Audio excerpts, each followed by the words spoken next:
특징 바로 보겠습니다. 여러분들 갖고 있는 책 보시면서 특징 좀 보겠습니다. 누가가 갖고 있는 특징 보시면은요, 복음의 보편성을 이야기합니다. 누가복음은 이방인들도 하나님의 구원 속에 포함되어 있음이 강조됩니다. 이방인에 대한 관심이 많습니다. 그러니까 예수님의 공생애 가운데 어느 때 이야기가 주를 이루냐면 공생애 3년 차입니다. 왜? 공생애 3년 진짜 이방인 다녔으니까. 그러니까 누가복음은 공생애 3년의 이야기가 많이 있다라는 거. 그런 특징을 가지고 있습니다. 그러면서 예수님은 유대인만을 위한 메시아가 아니라 모든 민족의 구원자이심을 강조합니다. 그리고 예수님의 인성과 사람을 향한 연민을 반복해서 강조합니다. 예수님은 인성을 갖고 계시다. 예수님은 참 사람이시다라는 걸 강조할 뿐만 아니라 연민, 사람을 향한 불쌍히 여기고 긍휼히 여기사 이런 말들이 반복됩니다. 하나님의 그런 마음을, 예수님의 그런 마음들을 표현합니다. 그리고 예수 그리스도의 계보, 탄생, 성장이 하나님까지 올라갑니다. 근데 마리아의 계보를 따라갑니다. 마태복음은 요셉의 계보를 따라 올라가는데 누가복음 마리아의 계보를 따라서 어디까지 올라가냐면 아브라함을 지나 아담을 지나 하나님까지 올라갑니다. 그래서 예수님은 모든 사람을 위한 구세주로서 메시아로서 이 땅에 오셨다라는 이야기를 합니다. 아까 연민을 반복한다고 했습니다. 연민이 있기 때문에 예수님의 관심이 많습니다. 누구의? 가난한 자, 소외된 자, 여자, 아이들에 대한 특별한 관심들이 보입니다. 그래서 사회 문제에 관심이, 가난과 부에 대해서, 선행과 구제에 대해서, 소외계층에 대한 관심도 많습니다. 죄인, 사마리아인, 탕자에 대한 얘기가 있습니다. 여자에 대한 관심도 있습니다. 나인성 과부 이야기, 회개한 창기 이야기, 혈루병 이야기가 있습니다. 성령의 역사에 대해서 종종 이야기합니다. 가난한 자에 대한 것이 많기 때문에 예수님은 여기서 재물을 얻는 것, 부를 축적하는 것에 대해서 이것은 죄다라고 얘기합니다. 죄다라고 얘기합니다. 우리는 하나님한테 그렇다고 하면 다른 말로 얘기했나요? 우리는 하나님한테 기도하면서 죄 더 짓게 해달라고 기도하는 겁니다. 재물 달라고 하는 이야기는. 그렇게 생각해 보시지 않으셨습니까?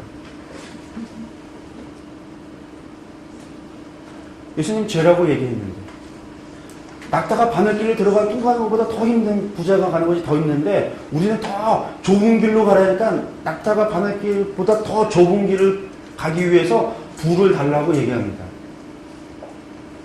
그게 아닌가요? 그렇게 생각 안 하시죠? 부도 없고 구원도 받고 님도 보고 뽕도 따고 얼마나 좋은지 하나님은 가만히 계셔서 그냥 내 얘기만 듣고 들어주옵소서. 누가복음의 특징들이 이렇게 나갔는데 이런 특징을 가지고 둘째 보기를 보면 3차라고 그랬고 누가복음 여행서라 형식을 따는다고 그랬습니다. 그래서 복음서를 우리가 이렇게 나눴습니다. 전체 보기를 누가복음은 전반부 1부는 그리스도의 탄생과 증거들의 이야기 다 대부분이 복음서가 마찬가지입니다. 여러 가지 이야기들이 있었지만 관심은 뭐냐면 예수 그리스도 그 어린 베들레헴에 태어났던 그 어린 아이가 예수 그리스도라는 것, 예수 그리스도의 초점에 맞춰져 있다는 것 모두가 다 마찬가지입니다. 그리스도의 탄생, 그리스도의 어린 시절, 그리스도의 증거. 그래서 예수 그리스도가 누구신가에 대해서 이야기합니다. 누가복음은 특별히 예수 그리스도가 누구다? 구원이시다라고 이야기합니다. 그래서 여기에는 그리스도가 구원이시다라는 이야기를 계속해서 합니다. 이것이 또 누가복음이 마가나 마태와 또 다른 차이점입니다. 증거를 얘기하고 탄생을 얘기하지만 여기에도 다 똑같은 것이 아니라 차이점이 있는데 예수 그리스도 그분이 구원이시다라고 구원 그 자체이시다라고 얘기합니다. 예수님의 메시지가 구원이고 예수님의 능력을 행하는 것이 구원이 아니라 예수님 그분이 그냥 구원이신 겁니다. 그러니까 삭개오 집에 예수님이 들어가는 것을 가리켜 무엇이라고 얘기했냐면 구원이 오늘 이 집에 들어갔다라고 얘기합니다. 사가랴가 어린 아이를 들고 있는데 그가 보고 있는 건 어린 예수님이시지만 그의 고백은 내가 오늘 구원을 보고 있다라고 얘기합니다. 그런 차이점이 있습니다. 그리고 나서 갈릴리 전도여행이 예수님의 공생애를 시작하는 것이 4장부터 시작되어지는데 이것이 전도여행이라고 이름을 지었습니다. 그리스도 전도여행. 그래서 갈릴리 전도여행이 있고 사마리아 전도여행, 유대 베레아 전도여행, 예루살렘 전도여행으로 가서 여행을 해서 갈릴리로 시작된 예수님의 그 전도여행이 예루살렘까지 올라가서 목적지인 예루살렘에서 끝납니다. 아니 더 어렵게 되어진다면 이제 이 땅에서의 여행을 다 마치시고 하늘나라로 돌아가시는 것으로 끝난다고 볼 수도 있습니다. 그래서 전도여행입니다. 갈릴리 전도여행의 대부분 어디가 이어지냐면 갈릴리에서 이방인 지역 그리고 갈릴리를 거쳐 사마리아와 유대 베레아 예루살렘으로 거쳐. 그러니까 사람들이 어떻게 가냐면 유대인 갈릴리 유대인으로부터 시작해서 이방인에게 갔다 유대인 갈릴리 지역을 거쳐서 이방인 사마리아 지역을 거쳐서 베레아로 가고 다시 예루살렘 유대인으로. 그러니까 유대인과 이방인과 유대인과 이방인과 유대인 이런 만남과 그런 전도 여행이 있습니다. 그러니까 누가복음에는 많은 이방인에 대한 관심이 드러날 수밖에 없습니다. 그러니까 그것이 누가복음의 특징입니다. 그러니까 우리가 전도 여행을 보고 예수님의 공생애를만 봐도 아 누가복음이 이래서 이러한 특징들을 가지고 있구나라는 것이 되어지는 겁니다. 그리스도의 약속 부활 승천이 있습니다. 핵심에 보면 일부는 구원의 복된 소식입니다. 내가 주의 구원을 보았사오니 이것이 핵심입니다. 태어난 것은 예수님이시고 보고 있는 것은 어린 예수님이지만 고백은 나는 오늘 구원을 보았다라고 얘기해요. 예수님이 구원 그분이십니다. 그리고 그리스도를 통한 구원의 복된 소식이 전파됩니다. 누구를? 유대인과 이방인에게 전파되고 있습니다. 그리고 부활승천 모든 족속에게 이것이 전파되어져야 된다라고 이야기는 맞춰지고 있습니다. 그래서 핵심 전체 누가복음의 주제는 뭐냐면 온 세상의 구세주 그리스도라는 겁니다. 하나님께 어떻게 사랑하셨습니까? 라고 질문했습니다. 하나님이 뭐라고 했냐면 이스라엘이나 이방인이나 차별 없이 모든 사람의 구세주로 이 땅에 예수님을 보내주셨다. 이게 나의 사랑이다. 나는 차별이 없다라는 걸 이방인이나 유대인이나 차별이 없다는 걸 말씀하고 있습니다. 이 차별이 없어서 지금 오늘 우리가 여기에 있습니다. 이 차별 때문에 지금 우리가 이곳에서 하나님의 마음 듣고 있습니다. 하나님의 말씀을 공부하고 있습니다. 이것이 누가복음이 말하고 있는 주제입니다. 누가복음이 갖고 있는 특징들 여러분의 책을 보시면 일부 그리스도의 탄생과 증거 이야기가 나오는데 모든 일을 근원부터 자세히 미루어 살폈다라고 누가는 이야기하고 있습니다. 실제 보면 내가 이걸 쓰는 이유에 대해서 얘기합니다. 이유에 대해서 얘기하면서 그 목적에 대해서 얘기하면서 데오빌로 각하를 위하여 이 책을 보낸다라고 얘기해서 근원부터 자세히 미루어 살폈다라고 말하고 있습니다. 마태, 마가, 누가가 비슷한 시기에 쓰여졌습니다. 요한복음만이 AD 100년경 나중에 1세기 후반, 1세기 말에 쓰여졌고 대부분이 60년, 70년 사이에 마태, 마가, 누가가 다 쓰여졌는데 누가복음이 비슷한 시기에 쓰여지고 비슷한 자료들, 비슷한 공통된 이야기들이 있기 때문에 이것을 공관복음이라고 우리가 말을 하는데 공관복음이라서 다 같은 얘기가 아니라 다 특징이 다릅니다. 마태가 마가랑 전혀 달랐고 마가랑 지금 누가랑 전혀 다른 특징들을 가지고 있는데 그래서 공관복음이라는 말도 사실은 아니 사복음서는 사복음서고 다 다릅니다. 그런데 누가는 자기 목표 분명히 말하고 내가 쓰는 방법도 얘기합니다. 근원부터 자세히 미루어 살폈다라는 거. 그래서 족보도 어디까지 가냐면 근원부터 올라가서 하나님까지 올라가는 거예요. 데오빌로 각하에게 쓰면서 변증의 성격을 가지고 쓰여졌습니다. 그리고 누가는 예수님의 탄생만을 얘기하는 게 아니라 아예 세례 요한의 탄생 기사부터 시작해서 얘기합니다. 좀 더 과거로 가서 좀 더 자세히 쓰는 겁니다. 자세히 쓰는데 예수님의 탄생이 천사 가브리엘을 통해서 세례 요한의 탄생이 예고되고 예수 그리스도의 탄생이 예고되는 것부터 시작해서 예고된 대로 탄생되어지는 이야기를 하고 있습니다. 그래서 예수님은 천사가 예언한 그분이야, 구세주 그분이야 라는 이야기를 합니다. 그러면서 무슨 얘기를 하냐면 사가랴가 마리아 통해서 동정녀 탄생이 기록되어지고 천사를 통해서 그의 이름이 예수님이라는 사실도 알려지고 그리고 그가 하나님의 아들이라 일컬어짐을 받게 된다라는 사실도 누가 다 가르쳐주고 얘기하고 있냐면 천사가 얘기하고 있습니다. 나중에 예수님이 탄생할 때도 누가 그 소식을 전하고 있냐면 천사가 전하고 있습니다. 그리고 예수님이 그래서 태어났을 때 경배하는 그때 천사들의 노래가 하나님 앞에 지극히 높은 곳에는 영광이 이 땅에는 듣는 모든 사람들에게 평화라고 하는 그런 기쁨의 그런 이 찬양을 하는 것이 천사들의 찬양이 나옵니다. 이런 걸 통해서 예수님이 누구시냐 그런 것들을 계속해서 반복적으로 얘기하고 있는데 그러면서 이 예수님에 대해서 아까도 말씀드렸다시피 구원의 시므온의 고백을 통해서 야 오늘날 내가 지금 어린 예수 그리스도 갓난 아기를 들고 있으면서 내가 보고 있는 것 그분 구원을 보고 있다라고 얘기를 하면서 누가복음은 그냥 예수님 그분 자체가 복음이라는 겁니다. 예수님 그분이 구원이라는 겁니다. 메시지, 가르침 다 떠나서 정말 예수님 그분이라는 겁니다. 다른 말로 얘기하면 그분을 믿어야 되는 겁니다. 그분의 말씀 몇 가지를 믿는 것이 아니라 그분이 구원이시다라는 사실 그 자체를 믿어야 되고 예수님 그분에게로 우리의 관심을 가져야 되는 겁니다.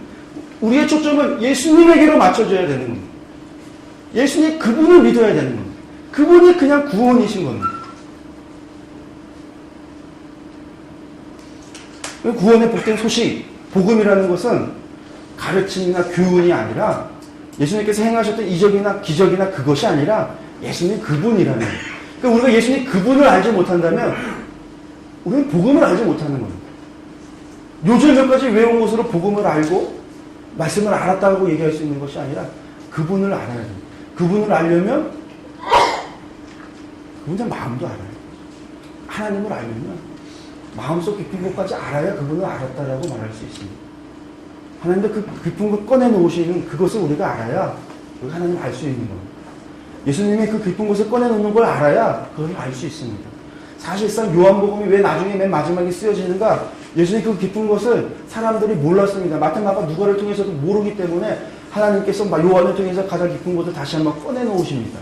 그 꺼내놓는 이야기가 요한복음에 담겨 있습니다. 그러니까 그걸 알아야 하나님을 아는 겁니다. 예수님을 아는 겁니다.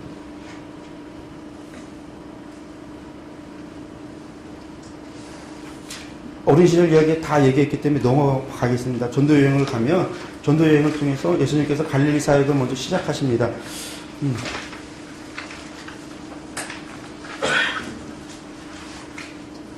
아까 말씀드렸다시피 유대 지역, 갈릴리 지역, 유대 지역에서 시작해서 이방인 지역, 두로와 시돈과 데가볼레와 가이사랴 빌립보를 향한 그런 여행이 갈릴리 전도 여행이라고 하는 이 첫 번째 부분에 이 부분에 있습니다. 그래서 갈릴리, 데가볼리, 두로, 가이사랴, 빌립보 이곳을 다닙니다. 그러니까 이곳 가운데 갈릴리만이 유대인 사는 주거 지역이었고 데가볼리, 두로, 가이사랴, 빌립보는 전부 다 이방인이 살던 지역입니다. 그러니까 유대인과 이방인을 거쳐서 하나님 예수님께서 전도하시고 복음을 전했던 이야기들이 있습니다. 그 이야기를 보면 뭐 여기에 중복되는 이야기들이 다 있습니다. 갈릴리에서 환대 받으신 이야기, 나사렛에서 고향에서 배척받는 이야기들이 다 나오고 나면 예수님께서 귀신 들린 자를 고치시는 이야기 그런 4장에서 그 이야기가 나오는데 귀신 들린 자를 통해서 무슨 이야기가 똑같이 나오냐면 마가복음과 같이 하나님의 거룩한 자로 이 귀신 들린 자가 고백합니다. 성경을 보면 예수님의 공생의 기간 가운데 예수님을 알아보고 고백하는 것들은 정말 귀신들이 정말 잘 알아보고 잘 고백하고 있습니다. 선지자도 지금 알아봤지만 어쨌든 그런 것들이 잘 알아봅니다. 옆에서 정말 그 공생을 같이 살아가면서 보고 있는 것들은 정말 못 알아보고 있다는 것. 이것이 계속해서 대조되고 있다는 것. 지금도 아마 귀신들은 얼마나 잘 알고 있겠습니까? 뭐 어떤 사람들은 마지막 때가 자꾸만 가까운다고 그러는데 정말 가까운다고 한다면 그 사람, 그 귀신들은 정말로 마귀들은 정말 자신의 때를 더 잘 알아가고 몸달아 할 테지만 우리는 그것과 아무 관계없이 상관없이 잘 살아가고 있습니다. 힘들게 어렵게 살아가는 사람들도 있습니다. 그것은 복음과 상관없는 힘들고 어려움입니다. 육신의 종욕을 따른 그런 어려움들입니다. 복음과는 상관없는 어려움입니다. 복음과는 상관없는 십자가입니다. 복음과는 상관없는 십자가를 지고 우리는 그것도 십자가라고 얘기하고 있습니다. 어쨌든 그런 일들이 있습니다. 귀신이 알아보고 예수님의 소문이 퍼져나가고 나면 갈릴리 제자들, 그러니까 베드로의 장모의 열병을 고치시는 사건을 지나서 갈릴리에서 또 소문이 도니까 병자들이 와서 고치는데 이때 또 귀신이 나와서 귀신 들린 사람이 와서 귀신을 쫓아내니까 이 귀신이 또 얘기합니다. 당신은 하나님의 아들입니다라고 고백합니다. 고백도 잘합니다. 신앙 고백했다고 구원받는 것이 아닙니다. 사형리 가지고 와서 이거 한번 읽어보고 영접기도 하십시오 했다고 구원받는 게 아닙니다. 절대로 그렇지 않습니다. 이것처럼 거짓말은 없습니다. 이런 값싼 복음도 없습니다. 이렇게 쉬웠으면 이렇게 쉬운 걸 하나님이 이때까지 이렇게 이끌고 왔겠습니다. 그리고 예수님의 시몬을 부르는 제자들을 부르시는 이야기가 나옵니다. 공간복음과 요한복음에 조금 차이가 있습니다. 예수님께서 제자들을 사오시는 이야기가 우리가 대부분 어떻게 생각하냐면 베드로와 안드레, 그 야고보와 요한을 갈릴리 바다에서 살아나는 어부로 제자로 삼는 이야기들을 우리가 알고 있는데 아까 제가 말씀드렸다시피 예수님 생애에서 공생의 첫 번째 예수님께서 공생의 시작 전에 가나 혼인잔치를 가기 전에 집회하고 있는 세례 요한에게서 세례 요한의 제자들을 제자로 삼는 이야기가 있다고 그랬습니다. 그래서 4명의 제자를 삼았습니다. 누구였냐면 안드레와 나다니엘과 그리고 베드로 그리고 누구였냐면 빌립 이렇게 4명을 제자로 삼았다고 그랬어요. 혹은 4명이다 혹은 5명이다라고 얘기합니다. 왜냐하면 그때 이야기를 요한이 다 기록하고 있으니까 요한도 이때 제자가 된 것이 아니겠느냐, 다 따라다닌 것이 아니겠느냐, 니고데모의 대화를 기록한다면 이미 제자가 돼서 요한 예루살렘까지 따라간 것이 아니겠느냐. 그래서 요한을 집어넣어서 5명이다라고 하는 설도 있고 성경은 그냥 4명만 얘기하고 있습니다. 근데 마태마가 누가에서는 베드로, 안드레, 야고보, 요한이 물고기 낚는 중에 예수님을 만나서 제자됐다라고 그래서 차이가 있습니다. 근데 성경학자들은 1차 때 4명의 제자, 요한복음이 말하고 있는 그 제자가 첫 번째 제자다라고 보고, 그리고 2차 때 예수님께서 제자들을 다시 한번 부르시는, 흩으셨다가 갈릴리로 돌아가셔서 나사렛에서 배척당하시고 가버나움으로 이사하시고 나서 제자들 보냈다가 가버나움에 이사하시고 나서 다시금 제자들을 찾으시는 것, 그때가 아니겠느냐. 왜냐하면 2차 때 12제자를 확정하시는데 그 어간에 아마 예수님께서 제자 가족들과 함께 이사하시고 뭐 하시면서 제자들을 돌려보냈다가 다시금 제자들을 부르시는 것, 그것이 아니겠는가라고 하는 설도 있습니다. 이건 설입니다. 왜? 성경에 나와 있지 않으니까 정확하게. 어쨌든 그래서 제자들에 대한 차이가 좀 있다라는 것들 여러분들 좀 기억하시면 될 것 같습니다. 그리고 문둥병자 고치시는 이야기, 중풍병자를 고치시는 이야기가 있는데 이 이야기 속에서 예수님이 당신의 입으로 얘기하고 있는 것은 무엇이냐면 예수님께서 반복되고 있는 누가의 이야기는 죄사함을 받았다라는 것과 구원 받았다라는 것을 계속해서 반복적으로 사용합니다. 왜? 하나님은 온 세상에 구세주로 오셨기 때문에 이 구원에 대한 관심을 가지고 계시고 구원을 베풀기 위해서 이 땅에 오셨습니다.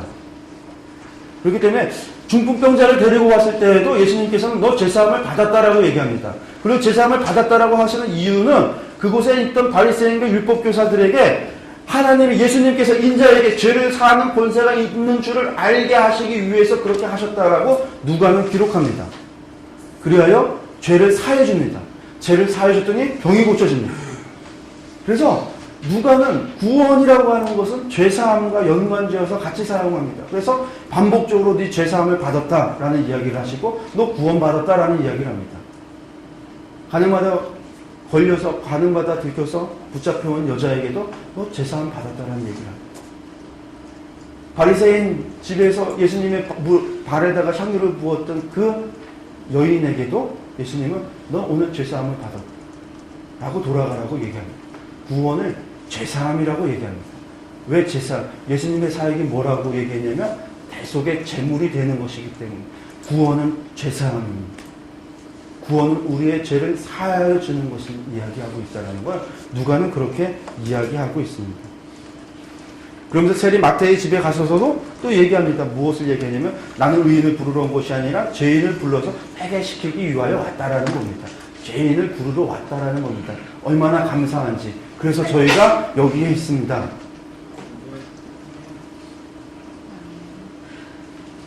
그리고 논쟁의 이야기들이 나오고 평지의 설교가 나옵니다. 산상수훈과는 조금 다릅니다. 누가의 관심은 4가지 복과 4가지 화에 대해서 이야기합니다. 복에 대해서는 똑같습니다. 하나님 나라를 소유하는 것, 배부르는 것, 웃는 것, 이것이 상이 큰 것, 이것이 복이라고 이야기합니다. 화가 있는데 화는 뭐냐면 이 땅에서 그것을 누리고 있는 것이 화라고 얘기합니다. 이 땅에서 부한 것, 이 땅에서 배부른 것, 이 땅에서 웃고 있는 것, 이 땅에서 고통받지 않고 있는 것, 이것이 화라고 얘기합니다. 아예 누가는 마태복음보다 더 나아가서 이렇게 얘기하고 있습니다. 그러면서 원수를 대접하라, 원수를 사랑하라, 대접을 받고자 하는 대로 대접하라고 이야기합니다.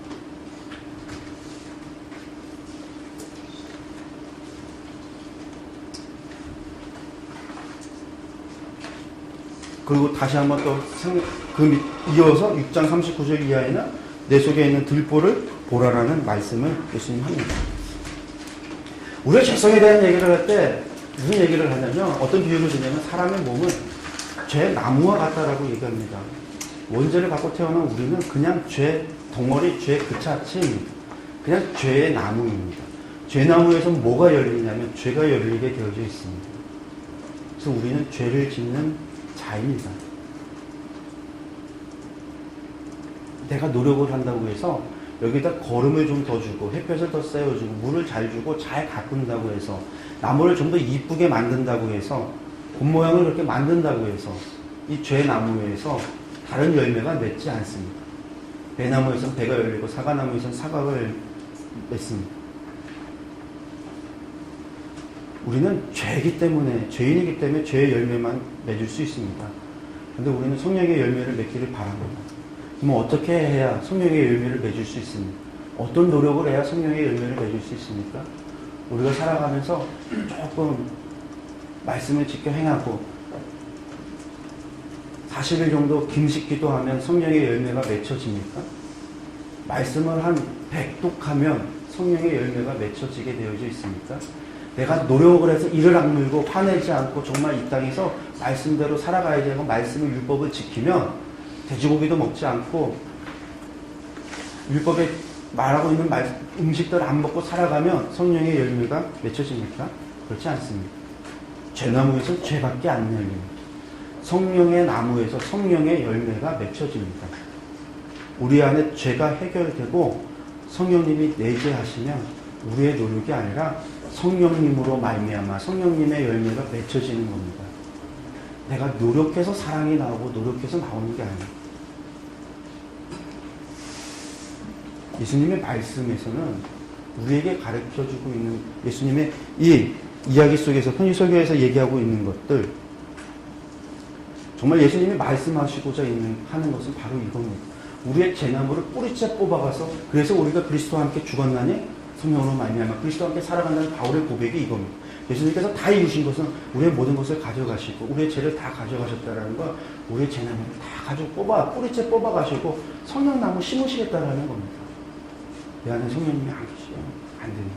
노력으로 되는 게 아니죠. 원수를 사랑하라? 원수 어떻게 사랑할 수 있습니까? 우리가 사랑하려고 노력하면 노력되는 게 아니라 성령님이 내 안에서 사랑을 하도록 하시는 겁니다. 성령님이 말씀하시는 겁니다. 그러면 사랑할 수 있게 되는 겁니다. 내가 사랑할 수 있는 자를 다 사랑하는 것은 악인들도 사랑할 수 있습니다. 도덕이고 강도라도 지 자식에게는 좋은 것을 줄 압니다. 하나님은 우리에게 그걸 요구하십니다. 원수도 사랑하라. 원수 같은 우리를 사랑하셨습니다. 원수도 사랑하라. 사랑하려면 우리는 예수님의 이 구원을 믿어야만 됩니다. 죄사함을 믿어야만 됩니다. 죄나무가 성령나무가 되어지는 것을 믿어야만 됩니다. 내 안에 하나님의 말씀이 들어 말씀하시고 있는 것을 믿어야만 됩니다. 그것에 순종해야만 됩니다. 그러기 위해서 우리가 우리를 부인하고 죽은 자로 여겨야만 됩니다. 그러니 우리에 하여 부인하고 따르라고 하시는 말씀이기도 합니다. 우리가 이것을 좀 기억하셨으면 좋겠습니다. 전도여행 계속 왜 그러냐면 시간이 없어서 할 얘기는 많은데 들어가서 못 보는 것이 베드로의 그러니까 예수님의 생애 부분을 조금 하셨던 것들 기억하면서 말씀을 보시면 누가복음에 이런 이야기가 나오는데 한 가지 좀 말씀을 드린다면 누가복음에 나오는 이 7장에 나오는 향유 부분 여인이 나오는데 이 여자는 7 귀신 들렸던 막달라 마리아가 아닙니다. 그렇다고 베다니 죽은 나사로의 죽었다 살았던 나사로의 누나인 베다니 마리아도 아닙니다. 이 기사와 6월절 전날, 마태와 마가에서는 6월절 전날이라고 기록되어 있고 요한복음에는 종료주일 전, 그러니까 나사로를 죽이고 난 날에 있었던 베다니 마리아가 향유를 부은 사건과는 전혀 다른 별개의 사건입니다. 그러니까 예수님 공생애 가운데 2번 있었던 사건인데 이 지금 바리새파 사람의 초청에 의해서 들어갔던 그 만찬 자리에서 있었던 거는 공생의 2년에 있었던 사건이고 마태, 마가, 요한에 있었던 건 공생의 3년에 있었던 사건입니다. 기억적으로 얘기하면 공생의 2년에 있었던 누가복음은 갈릴리에 있었던 사건이고 이거는 유대 베다니에 있었던 사건입니다. 다른 사건입니다. 결론도 다릅니다. 이 바리새파 사람이 갔을 때 이 여자가 기름 부었을 때 이야기가 뭐냐면 예수님은 이 바리새인 너는 나를 위하여 발 씻은 물조차 주지 않았는데 이 여자는 감사함으로 나에게 향유를 부었다는 겁니다. 탕감 받은 것이 많으니까 더 많은 것을 감사했다는 얘기를 하면서 감사한 이 여인에게 하는 얘기가 너 죄사함 받았고 너 구원 받았다 돌아가라는 얘기를 합니다. 감사에 대한 이야기를 하고 있는 겁니다. 정말 감사하면 감사한다라는 겁니다. 우리가 하나님께 감사하지 않는 거는요, 감사를 생각하지 않기 때문에 그래요. 하나님의 하신 일에 대해서 우리가 생각하지 않기 때문에 정말 감사한 줄 알면 큰 감사할 수 있습니다. 왜? 큰 거 탕감받은 사람은 큰 거. 우리가 얼마나 큰 거를 탕감받았는지를 알면 하나님 더 할 수 있습니다. 하나님 예수님의 얘기는 감사 때문에 했다라는 얘기입니다. 베다니 사건은요, 나사로가 죽고 나서 그날 밤 죽었다가 부활하고 난 다음에 그 집안에 만찬이 열린 자리에서 이 베다니 마리아가 예수님의 발에 향유를 붓습니다. 성경은 그것에 대해서 예수님이 뭐라고 얘기하냐면 이 여인이 나의 장례를 준비하는다라는 겁니다. 거기에 있는 제자들 아무도 예수님의 죽음에 대해서는 생각도 안 하고 누가 큰 자리 차지할까 생각하고 있는 그 자리에 이 베다니 마리아 이 여자 한 명이 세상에 이 여자 하나만이 예수님의 그 일을 기억하고 장례를 준비하고 있다는 얘기를 하고 있는 겁니다. 전혀 다른 이야기입니다. 우리가 성경을 얼마나 웃기게 보고 있냐면 그래서 이걸 막달라 마리아가 발에다 기름 부은 사건이라고 얘기하며 막달라 마리아가 나사로의 누나가 자매가 되어지고 그리고 그 여인이 예수님 부활을 준비했다라고 얘기하면서 이렇게 만들어갑니다. 성경에 베다니 마리아는 딱 2번 나옵니다. 3번 나오고 2번 나오고 막달라 마리아 베다니에 있을 때 예수님을 접대한 마리아와 마르다 이야기가 한 번 나오고 죽은 나사로를 부활시키기 직전에 그 베다니 마리아가 나옵니다. 요거 다음에 만찬에 기름 부으는 게 베다니 마리아. 사실상 2번입니다. 그리고 베다니 마리아는 다시는 언급되지 않습니다. 전에도 후에도 언급되지 않습니다. 무슨 말씀인지 아시겠죠? 그러니까 예수님 부활했을 때 베다니 마리아 그 자리에 없었습니다. 마리아가 그 마리아가 아닙니다. 막달라 마리아가 2년차 갈릴리에 있었던 이 여인이 7 귀신 들렸던 이 여인이 귀신이 쫓겨나고 난 다음에 이 여인이 그때부터 예수님을 쫓아다니며 예수님을 섬기는 일을 합니다. 2년 차부터. 이 여인이 어디까지 섬기러 다니냐면 예수님 십자가에 달려 돌아갔을 때 제자들 다 도망갔을 때 예수님의 생모 마리아와 함께 막달라 마리아도 그곳에 있었습니다. 그리고 예수님이 부활했을 때 예수님이 처음 만나 주었던 여인이 막달라 마리아입니다. 그리고 제자들에게 가서 예수님의 부활을 알렸던 여인이 막달라 마리아입니다. 성경 어디에도 이 여인이 창녀였다라는 기록도 없고 이 여인이 죄인이었다라는 얘기도 없습니다. 근데 우리는 다 뒤섞어서 지금 누가복음 2장에 나오는 이 여인, 죄 많은 여인을 막달라 마리아에서 막달라 마리아는 죄 많은 여인으로 만들고 이 여인이 베다니 마리아도 되어졌다가 또 이 여인이 예수님 그런 여인도 되어지는 거 이렇게 만들어 가버립니다. 이상하게 만듭니다. 근데 아니다라는 거 여러분들 기억해 주셨으면 좋겠습니다. 마리아가 몇 명 있습니다. 예수님의 어머니 생모였던 마리아도 있고 그 마리아도 탄생기사 나왔을 때 나왔다가 예수님 논쟁이 있을 때 계속 형제들과 어머니 형제들이 찾아와서 예수님 찾는다. 왜? 이 사람들이 고향에서 듣는데 자기 아들이 자기 형제가 이상한 짓 하고 다닌다니까 고향 사람들 배척하고 고향 사람들이 이상한 얘기하니까 확인하러 온 거예요. 그때 마리아 등장하고 예수님 마지막 죽음 자리 그 자리에서 이제 죽는 때 그때 마리아가 등장합니다. 요한에게 어머니요 아들입니다. 그 얘기할 때 마리아 등장하고 사도행전에 한 번 나옵니다. 제자들과 함께 기도하는 모습 하다가 거가 한 번 나오고 그 뒤로 안 나옵니다. 성경에 안 나옵니다. 관심이 없습니다. 왜? 마리아는 마리아 그걸로 끝나는 거니까. 예수님을 태어나는 그걸로 끝나는 거니까 무슨 카톨릭처럼 마리아가 무슨 그런 거 없습니다. 다 성경에도 없는 지어낸 이야기입니다. 지어낸 건 비성경적인 것은 그것이 우상입니다. 우상. 누가 세상에 마리아에게 기도하라고 성경에서 얘기합니까? 기도하는 것은 그건 마리아 우상입니다. 그게 가면 안 됩니다. 그리고 글로바에 안에 마리아가 있습니다. 막달라 마리아와 함께 갈릴리 2차부터 예수님을 섬겼던 여인. 이 여인도 나중에 보면 예수님 십자가 그리고 부활 사건을 경험하는 여인이 됩니다.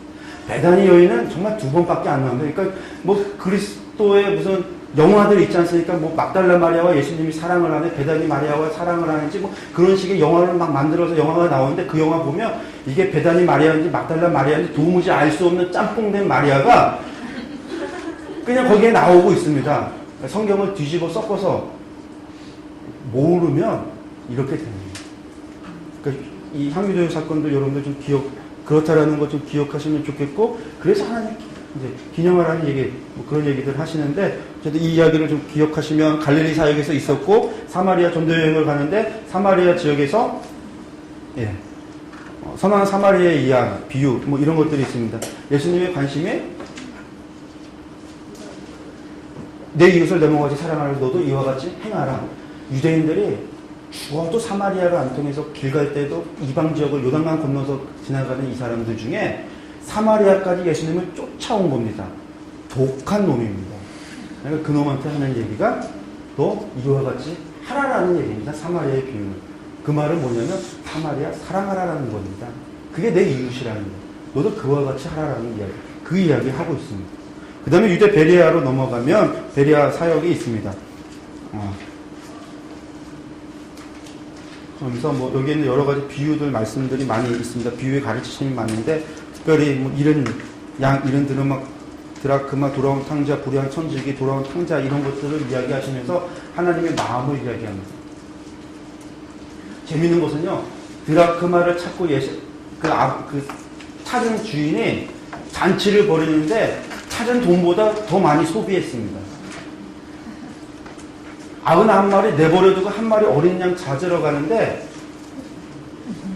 91마리 잃어버릴 수 있는데 찾으러 가는 겁니다.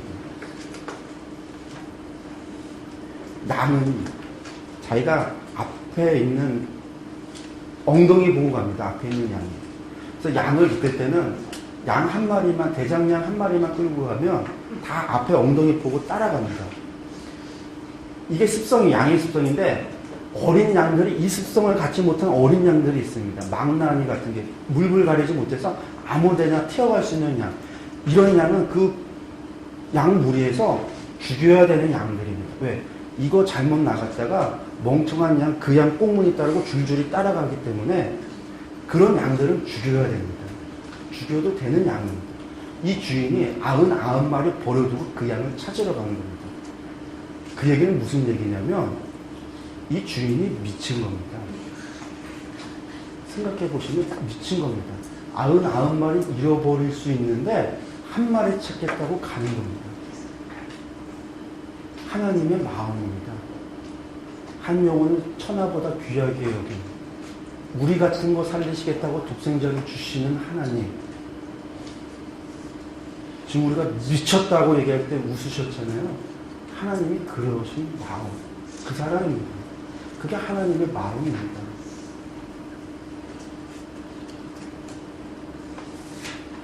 불의한 천지기 이야기도 나옵니다. 부자 나사로에 대한 이야기 나오고 뭐 이런 비유들이 쭉 있습니다. 그리고 마지막 이야기에 보면 예루살렘에 올라가기 전에 삭개오의 이야기가 가는데 삭개오의 집에 머무시면서 예수님의 이야기 속에서 또 이야기하죠. 구원이 오늘 그의 집에 이르렀다. 가신 것은 예수님이시지만 예수님께서 구원이 임했다라고 얘기합니다. 구원이 임했다라고 얘기할 때 예수님께서 얘기하셨던 그 이유를 하게 되는 이유는 이 삭개오가 자신이 불의하게 했었던 모든 재물을 나눠주겠다라고 하셨을 때 예수님께서 오늘 구원이 이 집에 임했다라고 말씀합니다. 내가 오늘 너와 함께 하겠다. 그 모습을 보고 그의 믿음을 보신 겁니다. 그 모습을 보고. 바리새인들은 당하여서 너희 안에 사랑도 없고 믿음도 없다고 하셨을 때 예수님께서는 삭개오의 그 모습을 보고 그냥 구원이 임했다라고 얘기하고 계시다라는 것. 예수님께서 그래서 그러고 나면 이제 마지막에 예루살렘 사역이 나오는데, 그러니까 3년차 이야기들이 누가복음에 길게 나오고 있습니다. 자세하게 나오고 있고 근원부터 간다고 그랬지 않습니까? 그래서 고난 주간의 이야기도 자세하게 나옵니다. 그래서 일요일에부터 시작해서 월요일, 화요일, 수요일, 목요일, 금요일까지 이야기들이 나옵니다. 그러면서 예수님께서는 끝까지 자신의 구원 제사함에 대한 사역을 하십니다. 죽어서까지 십자가에 달리서까지 누구를 위해서 기도하냐면 자신을 십자가에 못 박는 사람들 자신들이 무엇을 하고 있는지 모른다고 하나님께 기도하고, 자신을 죽이라고 침받고 모욕하고 있는 백성들을 위하여 중보기도하고, 십자가에 달리셔서도 좌우편에 앉아있던 그 죄인들, 십자가에 달린 죄인들을 향하여 복음을 전합니다. 내가 그다. 네가 오늘 나와 천국의 하늘나라에 같이 있을 것이다. 그런 얘기를 하시면서 예수님은 마지막까지 무엇에 대한 관심이었냐면요. 구원에 대해서. 구원을 베푸시기 위하여서 그 일에 관심 갖고 그 일을 행하셨다라고 누가는 기록하고 있습니다. 부활 후에 예수님께서 나타나셔서 예수님이 하셨던 말씀, 엠마오 도성에서 하셨던 말씀, 이제는 하셨던 말씀, 예수님 떠나셔야 되는데 떠나시고 나서 성령님이 오셔서 생각나게 하고 가르치는 이야기가 무엇일까? 그것이 바로 모세의 일과 선지자의 일과 모든 시가서, 구약의 말씀, 말씀을 통해서 이제는 하나님을 만나야 되고 예수님을 만나야 되고 말씀을 통해서 하나님을 배워가야 되고 하나님을 사랑해 가야 된다. 그 이야기들로 누가복음이 맞춰집니다. 요한복음 가겠습니다. 요한복음.